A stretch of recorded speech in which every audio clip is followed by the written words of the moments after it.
사도행전 20장 17절에서 38절까지의 말씀,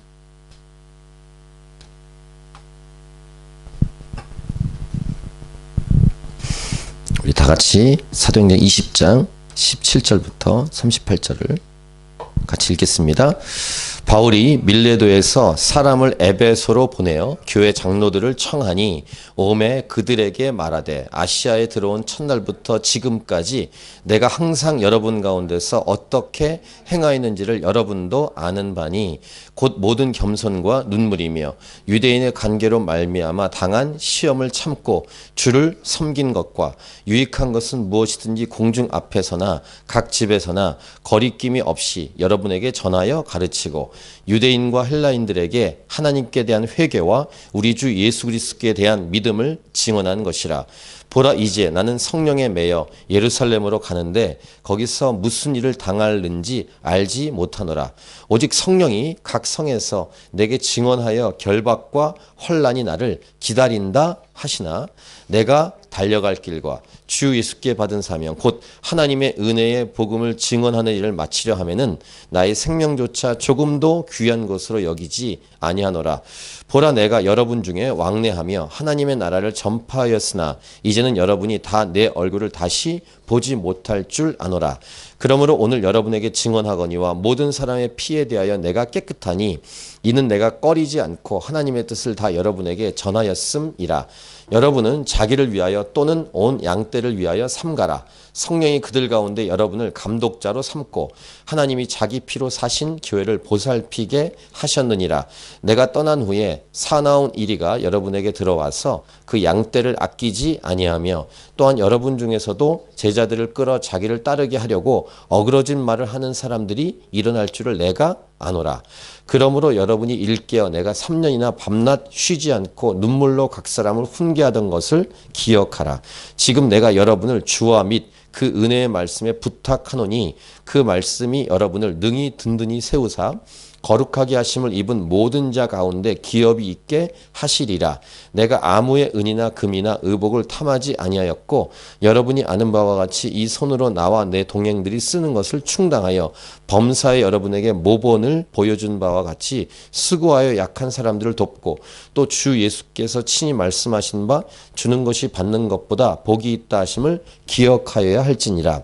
이 말을 한 후 무릎을 꿇고 그 모든 사람들과 함께 기도하니 다 크게 울며 바울의 목을 안고 입을 맞추고 다시 그 얼굴을 보지 못하리라 한 말로 말미암아 더욱 근심하고 배에까지 그를 전송하니라. 아멘. 오늘 설교 제목은 복음을 위한 최적화된 삶을 살아가다. 이것이 오늘 제목입니다. 복음을 전하는 삶을 살아가기 위해서 생각해 보아야 할 여러 영역들이 있다는 것을 오늘 본문 말씀을 통해 우리는 확인해 볼 수 있습니다. 그러니까 복음을 전하는 삶은 일상 삶과 서로 연관되어 있다. 이런 것도 이 사도 바울의 삶을 통해서 고백을 통해 알 수 있습니다. 그러니까 본질적인 이 복음을 전하는 본질의 삶과 또 본질은 아니지만 이 본질에 영향을 주기 때문에 신경을 쓰고 준비도 해야 되고 조심도 해야 할 일들이 있다는 것을 이 사도 바울의 이 고백을 통해서 우리가 배우게 되는데, 이 복음을 전하기 위해서 이 순교도 각오한 바울은 예루살렘으로 올라가는 그 여정에서 여러 교회, 지역교회 사람들을 만납니다. 근데 그 고백하는 말들이 아주 주옥과 같은 말들입니다. 그래서 이 바울을 정말로 본받고 살아가야겠다라는 결단과 도전을 받습니다. 그러니까 이 땅을 살아간 예수님을 믿는 사람 중에서 사도 바울처럼 정말 예수님을 정말 많이 닮은 사람이 있을까? 이렇게 생각이 되는 인물이 사도 바울입니다.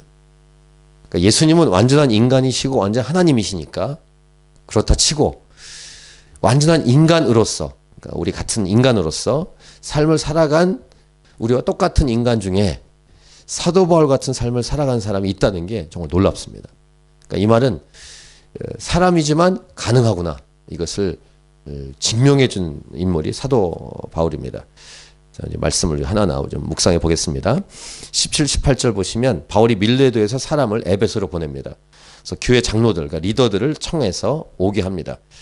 그리고 말합니다. 아시아에 들어온 첫날부터 지금까지 내가 항상 여러분 가운데서 어떻게 행하였는지를 여러분도 아는 바니, 이렇게 얘기한 후에 19절부터 21절을 보면 모든 겸손과 눈물로 유대인의 그 간계로 말미암아 시험 당한 것을 참고 주를 섬겼다. 그리고 이제 중요한 표현이 나옵니다. 오늘 첫 번째 묵상하고 싶은 내용인데 우리 20절을 같이 읽겠습니다. 20절 시작.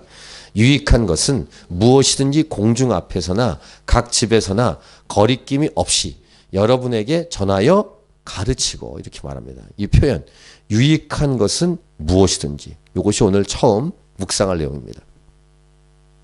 그래서 21절은 유대인과 헬라인들에게 하나님께 대한 회개와 우리 주 예수 그리스도에 대한 믿음을 증언한 것이라, 이렇게 말하고 있는데, 복음을 전하면서 사도 바울은 겸손하게 눈물로 하나님 앞에서 사람들에게 나아가서 복음을 전할 때 여러 공격도 있었다 고백합니다. 근데 참고 주님을 섬겼다라고 말하는데, 유익한 것은 무엇이든지 사람들 앞에서나 집에서나 거리낌이 없이 여러분에게 전하여 가르쳤다, 이렇게 말합니다.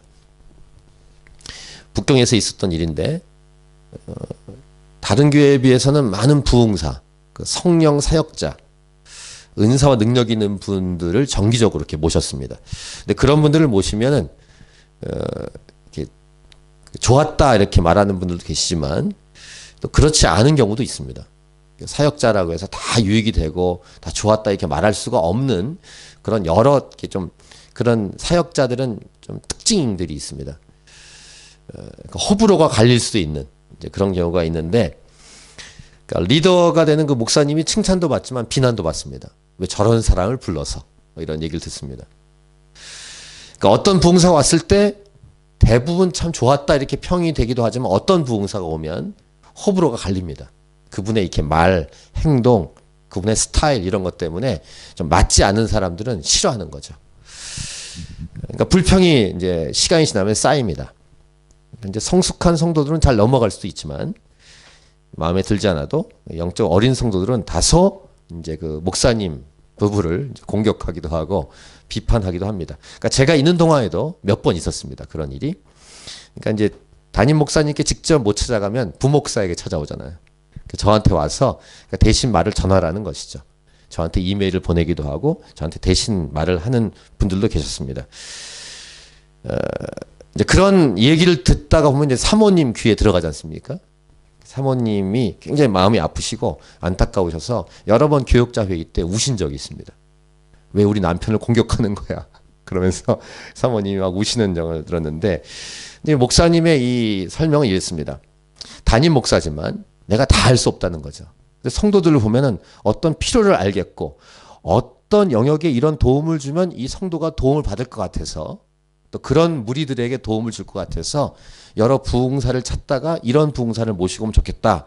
즉 성도들에게 도움이 되고 유익을 주기 위해서 본인이 할 수 없는 영역에 그분이 와서 도움을 주면 좋겠다. 그래서 이걸 비유로 이렇게 얘기하더라고요. 이렇게 담을 넘어갈 때 조금만 이렇게 도와주면 담을 넘어갈 수 있을 것 같은데 그 높은 담을 넘으려고 하다가 못 넘는 그런 안타까운 성도들의 모습을 본 목자의 마음을 이렇게 설명을 하시더라고요. 실제로 많은 성도들이 유익을 받았습니다. 도움도 받고. 근데 이제 감사가 넘치지만 인간은 얄팍해서 100가지 좋은, 그러니까 99가지 좋은 게 와도 한 가지 마음에 안 들면 거기에 가지고 집중합니다. 뭐 그런 거 여러분 이해하시죠? 다른 거 다 좋았어. 근데 한 가지가 안 좋습니다. 그게 공격의 대상이 됩니다. 그거 한 가지 때문에 좋았던 90% 이상이 좋게 느껴지지 않는 아쉬움. 그런 걸 보면서 옆에서 배우게 됐죠. 이제 부교육자로서. 그리고 이제 좋지 않은 게 있으면 쪼르륵 달려옵니다. 좋았던 게 있으면 와서 이렇게 좋았다고 말해주는 경우도 있긴 하지만 좋았다는 경우에 표현을 하는 것보다 좋지 않았을 때 와서 쪼르륵 달려옵니다. 그리고 찡찡댑니다. 어린애들처럼. 요나 같은 이제 그런 느낌으로 옵니다. 그러니까 좋을 때는 잊어버리고 좋지 않은 거 하나, 좋은 수백 가지가 있어도 좋지 않은 하나 때문에 딱 와서 불평을 하는 거예요. 어린아이처럼. 사도 바울이 표현합니다. 너에게 유익한 것은 무엇이든지. 이게 리더의 마음입니다. 리더의 마음은 그 사람들에게, 성도들에게 유익을 주고 싶은 마음이에요. 근데 그러다 보면 100%다 만족이 되면 좋지만 100% 만족이 될 수 없는 경우도 있다는 것입니다. 중요한 것은 성도들이 리더의 마음을 공감하고 함께 마음의 짐을 지는 것, 이것이 성숙한 성도들이고 동역자라고 할 수 있습니다. 이럴 때 이게 동역자구나. 그때 리더는 힘이 납니다. 저 리더가 우리에게 유익되기 위해서 가르치고 행하고 있구나. 그러다가 때로는 좀 맞지 않은 것도 있었구나. 그러니까 우리가 이제 우리 자매님들 남편이나 가족들에게 반찬 해주고 음식 해줄 때 그 음식을 다 맛있게 먹으면 좋지만 때로는 그 가족들이 그 음식에 어떤 것은 맛이 없다. 에이, 이렇게 얘기할 수 있지 않습니까? 마치 그런 것처럼.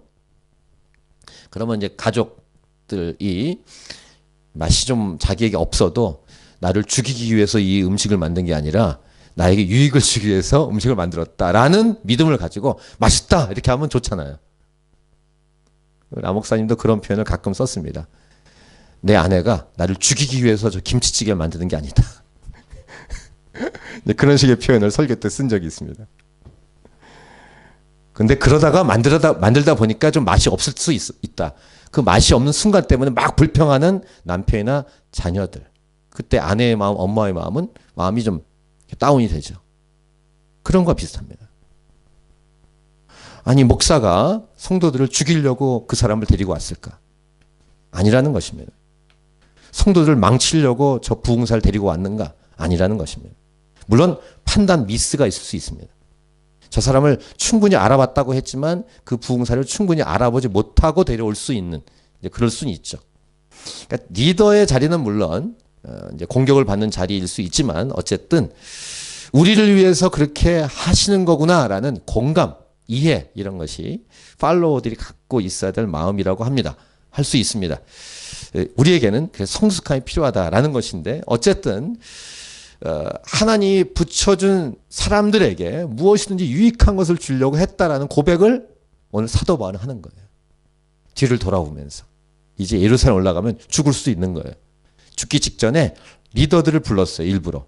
에베소 장로들을 일부러 불러서 밀레도에서 불러서 얘기하는 중에 그 얘기를 하는 것입니다. 나는 무엇이든지 유익한 것을 가르치려고 했다. 이것이 사도 바울의 마음, 그 다음에 영적으로 해석한다면 아비의 마음, 하나님의 마음이라고 할 수 있습니다. 이게 사도 바울의 마음이에요. 자, 다른 민족에게, 다른 이방인들에게 복음을 증거하기 위해서 죽음을 무릅쓰고 전진하려는 이런 영적인 리더인 사도 바울의 이 마음을, 이 고백, 한 고백을 통해 우리는 배우는데, 그 다음 보십시오. 22, 23절. 이 표현도 아주 유명한 표현입니다. 한번 같이 22, 23절 읽겠습니다. 보라, 이제 나는 성령에 매여 예루살렘으로 가는데 거기서 무슨 일을 당할는지 알지 못하노라. 오직 성령이 각성해서 내게 증언하여 결박과 환난이 나를 기다린다 하시나. 좀 위험하다는 거죠. 거기 가면 위험하다. 그것을 이미 성령께서 깨닫게 하셨다는 겁니다. 이 부분은 다음 주에 집중해 설교할 것입니다. 성령께서 위험하다고 말했지만 가지 말라고 하시는 건 아니에요. 이런 포인트로는 다음 주에 설교할 것입니다. 결박과 환난이 앞으로 기다릴 거다. 예루살렘 올라가고 로마로 가면은 너 결박되고 환난 당한다. 라고 이미 하나님께서 사도 바울에게 말씀하셨어요. 근데 사도 바울이 그 얘기를 듣고 가지 말아야지 이게 아니라 가겠다는 거예요. 그래도. 나는 성령에 매여 예루살렘을 가는데 거기서 무슨 일을 당할는지 알지 못한다. 이런 고백을 하면서. 자, 가장 유익이 되고 중요한 복음을 증거하려고 하는 것이지만 사람들 중에서는 분명히 공격을 하고 비판하고 비난하고 급기야는 죽이기까지 한다라는 것입니다. 그러한 인생길을 걸어가는 사도 바울. 근데 사도 바울이 그 길을 계속 걸어가고 있는 중에 지금까지 교회를 향해서 무엇이든지 유익한 것을 가르쳤다는 거예요. 그리고 자기는 계속 앞으로 이 복음을 증거하기 위해서 가겠다는 것입니다. 때로는 가지 말라고 하실 때가 있어요. 우리가 이미 묵상한 사도행전 16장 같은 경우는 이 아시아 쪽, 동쪽으로 복음을 증거하려고 했지만 하나님이 가지 말라고 했어요. 막으셨습니다. 근데 그 가지 말라는 것은 방향을 바꾸라는 얘기였습니다. 복음을 증거하지 말라는 말이 아니라 복음을 증거하는 방향을 동쪽이 아니라 서쪽으로, 즉 유럽 쪽으로 가라고 말씀하시는 것은 있었습니다. 근데 지금은 예루살렘으로 가고 로마로 가는 그 여정에서 위험이 있다. 환난과 결박이 있다. 이렇게 말씀하십니다. 하지만 복음을 증거하는 일을 하지 말라는 게 아닙니다. 그 일은 해야 되는데 위험하다는 거예요. 위험하기 때문에 가지 말아야지라고 결정할 바울이 아닙니다. 그리고 위험하다라고 말씀하시고 너가 선택하고 결정하라고 얘기해 주시는 거예요. 자, 이럴 때는 어떻게 해야 될까? 여기 중요한 메시지가 두 번째 있습니다. 말씀드린 것처럼 다음 주에 집중해서 설교할 텐데 위험하고 어렵다고 해서 꼭 가지 말아야 될 이유가 되지는 않습니다. 이걸 기억하셔야 돼요. 하나님이 가지 마 이렇게 분명히 말씀하신 게 아니라면 위험하다, 어렵다, 힘들 거다 라는 얘기를 들었다고 해서 그것이 가지 말아야 될 이유가 되지 않는다는 거예요. 이게 오늘 두 번째 중요한 메시지입니다. 그래서 이러한 흐름에서 그 유명한 사도 바울의 고백이 나온 겁니다. 이것은 암송하고 계셔야 돼요. 예수 믿는 자는. 사도행전 20장 24절은 암송 구절이에요. 마치 유언과 같은 고백이지만 예수 믿는 자로서 이 고백은 가슴에 새기고 있어야 돼요. 같이. 사도 바울의 고백이지만 이것은 모든 예수 믿는 자의 고백이어야 합니다. 자, 24절을 같이 읽겠습니다. 시작. 내가 달려갈 길과 주 예수께 받은 사명 곧 하나님의 은혜의 복음을 증언하는 일을 마치려 하면은 나의 생명조차 조금 더 귀한 것으로 여기지 아니하노라. 이것이 사도 바울의 고백, 헌신의 고백입니다. 이 고백은 다시 말씀드리지만 예수 믿는 자의 고백이어야 하고 온 교회들의 고백이어야 합니다. 그 다음 세 번째, 그런 얘기를 하면서 다시 앞에 있던 얘기를 자꾸만 다시 반복하는 내용이 뭐냐면은 25절부터 27절 보시면 자기가 이렇게 살아왔다라는 얘기를 또 합니다. 보라 내가 여러분 중에 왕래하며 하나님의 나라를 전파하였으나 이제는 여러분이 다 내 얼굴을 다시 보지 못할 줄 아노라. 그러므로 오늘 여러분에게 증언하거니와 모든 사람의 피에 대하여 내가 깨끗하니 이는 내가 꺼리지 않고 하나님의 뜻을 다 여러분에게 전하였습니다. 그렇죠? 모든 것은 유익한 것은 다 전했다는 거예요. 그걸 다시 한번 강조합니다. 내가 최선을 다해서 우리 교회, 성도들을 향해서 교회를 위해서 유익한 것은 최선을 다해 증거했습니다. 이렇게 고백합니다. 그 다음 28절부터 30절은 어떤 예언이냐면 너희들에게도 이제 핍박과 환난이 있을 거다라는 내용이에요. 이 고백, 이 말씀들은 오늘날 우리 교회, 지금 이 땅에 존재하는 교회들에게 다 적용할 수 있는 말씀인데 특별히 28절부터 30절 말씀은 실제로 저와 여러분이 이 땅을 살아가면서 예수 믿고 살아가는 삶에 반드시 이루어질 내용이에요. 근데 좋은 내용은 아니에요. 힘든 내용이에요. 핍박이 있다는 거예요. 있을 거예요. 이 마지막 시대는 환난의 시대입니다. 여러 모양으로 우리를 예수님을 제대로 믿지 못하도록 공격할 건데 자 보세요. 28절부터 30절 여러분은 자기를 위하여 또는 온 양떼를 위하여 삼가라. 성령이 그들 가운데 여러분을 감독자로 삼고 하나님이 자기 피로 사신 교회를 보살피게 하셨느니라. 그런데 그 다음 내가 떠난 후에 사나운 이리가 여러분에게 들어와서 그 양떼를 아끼지 아니하며 또한 여러분 중에서도 제자들을 끌어 자기를 따르게 하려고 어그러진 말을 하는 사람들이 일어날 줄을 내가 아노라. 이렇게 예언하고 있습니다. 이 일이 2000년 역사 속에 교회 역사 속에 일어났습니까? 예, 일어났습니다. 여러 나라 민족의 교회들 속에서 이 일이 지금도 일어나고 있습니다. 좋은 일은 아닙니다.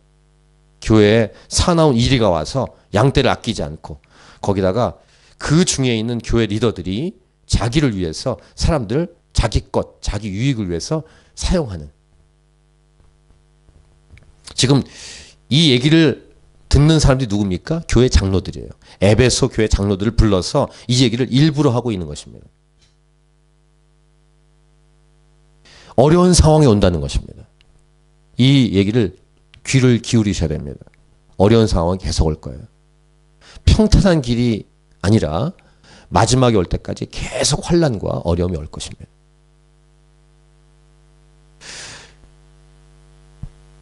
자, 바울도 그렇고 결론적으로 바울도 그렇고 남은 리더들에게도 마찬가지로 좋지 않은 상황으로 간다라는 말입니다.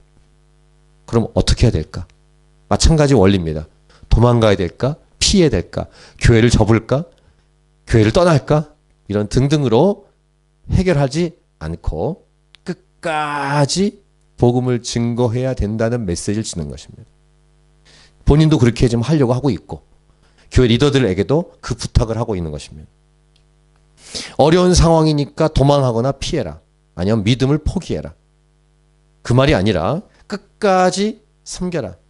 목숨을 걸고 교회를 섬겨라. 이 메시지를 예루살렘으로 가는 본인, 이건 남아서 교회를 섬길 리더들이건 똑같이 동일하게 섬겨야 될 것을 말씀하는, 이것이 교회고 특별히 교회의 리더예요. 그러면서 사도 바울이 하는 마지막 후반부 고백은 뭐냐면, 오늘 설교 제목처럼 복음을 위한 최적화된 삶을 살아가라. 이 메시지를 주고 있습니다. 후반부에서. 바울이 복음을 전하기 위해서 자신의 삶을 얼마나 준비하고 그 다음에 연단시켜 왔는지를 우리는 압니다. 바울은 스스로를 그렇게 연단시켜 왔습니다. 복음에 합당한 삶을 살기 위해서 자신의 삶을 절제를 하면서 준비시켜 갔습니다. 복음을 위한 삶의 준비라고도 말할 수 있습니다.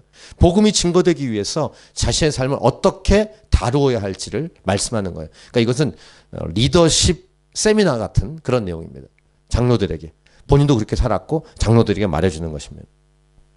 마치 이렇게 자신에게 채찍질을 하듯이 복음을 위해서. 자, 31절부터 35절 보세요. 그러므로 라고 다시 시작합니다. 여러분이 일깨어 내가 3년이나 에베소 지역에 3년 6개월을 있었습니다. 3년이나 밤낮 쉬지 않고 눈물로 각 사람을 훈계하던 것을 기억하라. 그러면서 32절 지금 내가 여러분을 주와 및 그 은혜의 말씀에 부탁하노니 그 말씀이 여러분을 능히 든든히 세우사 거룩하게 하심을 입은 모든 자 가운데 기업이 있게 하시리라 라고 말하면서 어떤 내용을 말하냐면 사도 바울이 33, 34절 재정적인 부분을 얘기합니다. 같이 33, 34절 읽겠습니다. 시작. 내가 아무의 은이나 금이나 의복을 탐하지 아니하였고 여러분이 아는 바와 같이 이 손으로 나와 내 동행들이 쓰는 것을 충당하여 한마디로 어떤 모범을 사도 바울이 보였냐면 재정적인 모범을 보였습니다. 그러니까 교회가 목회자가 때로는 사역자가 재정으로 인해서 많은 어려움과 비난과 공격을 받죠. 바울은 자비랑 선교를 했습니다. 소위 이것을 텐트 메이킹 이렇게 부르는데 이 시대에도 이러한 것이 필요하다고 말하고 싶습니다. 특별히 우리가 있는 여기 YM은 자비랑 선교입니다. 월급이 없습니다. 자기가 기도 편지를 써서 기도 후원자를 모아야 합니다. 그 원리는 한국에 있는 예수연도단도 똑같습니다. 간사들이 월급이 따로 없습니다. 써서. 그리고 이제 솔로일 때와 가정일 때가 다른데 이렇게 써서 받습니다. 물론 이제 그 당시 이 사도 바울이 있던 당시와 지금의 시대는 다릅니다. 근데 이것은 응용해서 본받을 필요가 분명히 있습니다. 그래서 한번 이게 사적인 자리에서 한번 말씀드렸지만 동화 작가 돌아가신 강아지똥 이것을 쓰신 권정생 이분은 이런 말을 했습니다. 겨우 살아가는 것이 행복이고 축복이다 이렇게 말했습니다. 이것을 이제 일반 교회 다니는 분들도 받아들이기가 쉽지 않을 겁니다. 어떻게 그렇게 사냐, 좀 여유가 있고 넉넉해야지. 근데 권정생 그 선생님은 그렇게 말하지 않았습니다. 십자가 길을 걸어가야 될 예수 믿는 자들은 겨우 이렇게 헐떡이면서 이렇게 막 목이 막 찰 때까지 헐떡이면서 사는 것이 행복이라고 말했습니다. 생각해보면 넉넉할 때 죄를 더 많이 짓습니다. 여유가 있을 때. 시간도 그렇고 돈도 그렇고. 그렇다고 막 그냥 학대를 받고 고통 가운데 살아가라 이런 말은 아니지만 겨우겨우 살아가는 것. 그래서 하나님의 도우심을 받으면서 살아가는 것. 그러니까 중요한 것은 이런 부분을 말하는 것은 사도 바울이 복음을 증거하는 삶에 맞춰져 있는 거예요.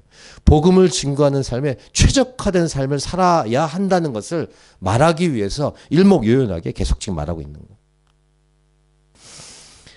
그 다음 사도 바울이 쓴 이 서신서나 복음서나 다른 신약 성경에는 나와 있지 않은 이 사도행전 이 부분에만 나와 있는 예수님의 말씀이 기록되어 있어요. 인용을 하고 있습니다. 35절도 같이 읽겠습니다. 범사에 여러분에게 모본을 보여준 바와 같이 수고하여 약한 사람들을 돕고 또 주 예수께서 친히 말씀하신 바 주는 것이 받는 것보다 복이 있다 하심을 기억하여야 할지니라.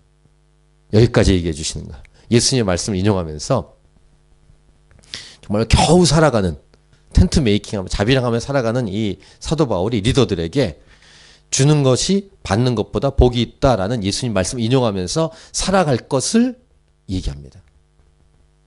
나눠주라는 것입니다. 아니 겨우 살아가고 있는데 그것까지 나눠주라고 말씀할 정도의 내용을. 그러니까 사도 바울이 모본을 평상시에 보였어요. 수고하고 약한 사람을 도왔다. 근데 그렇게 한 근거는 예수님께서 친히 말씀하신 것 때문이다. 이런 얘기입니다. 예수님의 말씀, 주님의 말씀이기 때문에 우리는 더욱더 그렇게 살아야 함을 사도 바울이 말하고 있습니다. 사도 바울이 복음을 증거하는 삶을 살아갈 때 불필요한 비난을 받을 여지를 남기지 않았습니다. 불필요한 비난을 많은 사역자들, 목사들이 받잖아요. 불필요한 비난을.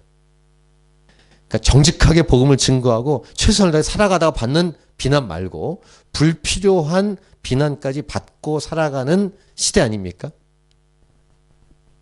결국 어떤 삶을 위한 것인가? 복음을 위한 삶을 살아가라라는 메시지를 주고 있는 것입니다. 복음을 전하기 위한 최적의 삶을 살아가라라고 사도 바울 본인도 그렇게 살아갔고 리더들에게 말하고 있습니다. 이 모습을 제가 먼저 본받기 원하고 이 말씀을 듣는 여러분 모두가 본받기를 간절히 원합니다. 우리 다음 세대가 이러한 삶을 본받기 원합니다. 다음 세대, 요즘 현대인들, 이 마지막 때 살아간 현대인들이 이 말씀이 귀에 들어올까? 잘 안 들어올 거예요, 사실은.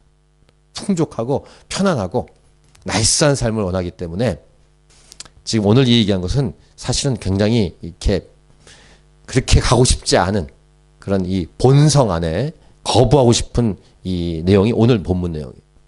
근데 교회인 우리들이 이 땅을 제대로 복음을 증거한 삶을 살아가기 위해서는 이 말씀을 받아들여야 돼. 순종해야 합니다. 자, 이런 이 리더들에게 부탁한 이 엄중한 말씀, 정말 간곡한 말씀을 한 다음에 마지막 이 말을 한 후 무릎을 꿇고 그 모든 사람들과 함께 기도하니 다 크게 울며 바울의 목을 안고 입을 맞추고 다시 그 얼굴을 보지 못하리라 한 말로 말미암아 더 근심하고 배에까지 그를 전송하니라. 그래서 오늘 본문은 마무리됩니다. 아름다운 이별이죠. 이런 이별이 우리 교회들 안에 많아지길 바랍니다. 그렇게 하도록 하나님이 하실 거라고 믿습니다. 이별은 이렇게 하는 겁니다. 더 좋은 데가 있기 때문에 떠나가고 그런 게 아니라 복음을 전하기 위한 이별.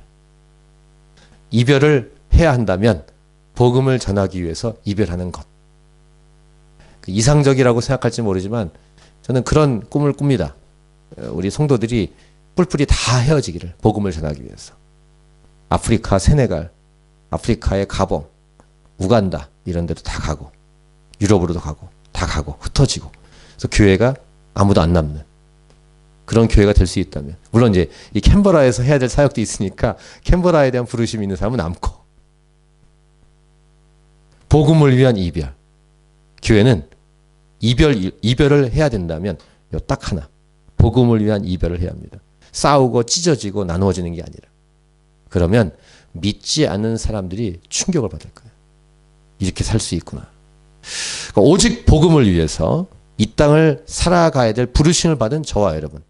오늘 이 사도 바울의 이 유언과 같은 이 내용은 우리가 일평생 살아가면서 가슴에 새겨야 될 메시지입니다.